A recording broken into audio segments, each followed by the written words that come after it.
மத்திய அரசு ஊழியர்களுக்கான அகவிலைப்படி ஜூலை மாதத்தில் இருந்து 4% அல்லது அதற்கு மேல் உயர்த்தப்படும் என எதிர்பார்க்கப்படுகின்றது. பணவீக்கத்தின் அடிப்படையில் நிர்ணயிக்கப்படும். பொதுவாக டிஏ மற்றும் டிஆர் 2 ஆண்டுகளுக்கு ஒரு முறை திருத்தம் செய்யப்படும். ஜனவரி மற்றும் ஜூலை மாதங்களில் திருத்தம் செய்யப்படும்.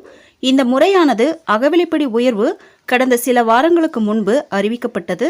அதில் ஜனவரி சுழற்சிக்கான அகவிலைப்படி அடுத்த ஜூலை மாதம் அடுத்த கட்ட அகவிலைப்படி அறிவிக்கப்படும் என மத்திய அரசு தெரிவித்திருந்தனர்.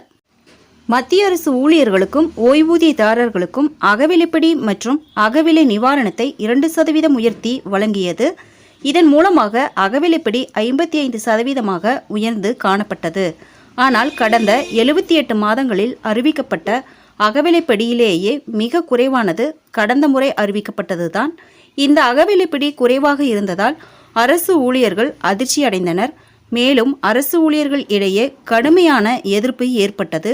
பல இடங்களில் அரசு ஊழியர்கள் இந்த சம்பள உயர்வு போதாது என போராட்டத்தை தொடங்கினார்கள்.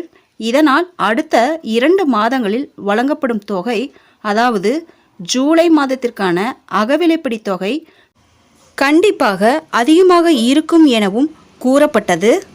தற்போது ஜூலை மாதம் வரவுள்ளதால் அகவிலைப்படி 4% அதிகரிக்கும் எனவும் கூறப்படுகின்றது. மேலும் மத்திய அரசு முன்னதாக நிலுவையில் உள்ள அகவிலைப்படி உயர்வுக்கான தொகையை வழங்க ஒப்புதல் வழங்கியுள்ளது. இந்த தொகையானது அடிப்படை ஊதியம் மற்றும் பழைய அகவிலைப்படியாக வழங்கப்படும். ஃப்ரெண்ட்ஸ், இந்த தகவல் உங்களுக்கு யூஸ்ஃபுல்லாக இருந்தால் என்னோட சேனலை சப்ஸ்கிரைப் பண்ணுங்கள், லைக் பண்ணுங்கள், மற்ற நண்பர்களுக்கும் இந்த வீடியோவை ஷேர் பண்ணுங்கள். தேங்க்ஸ் ஃபார் வாட்சிங்.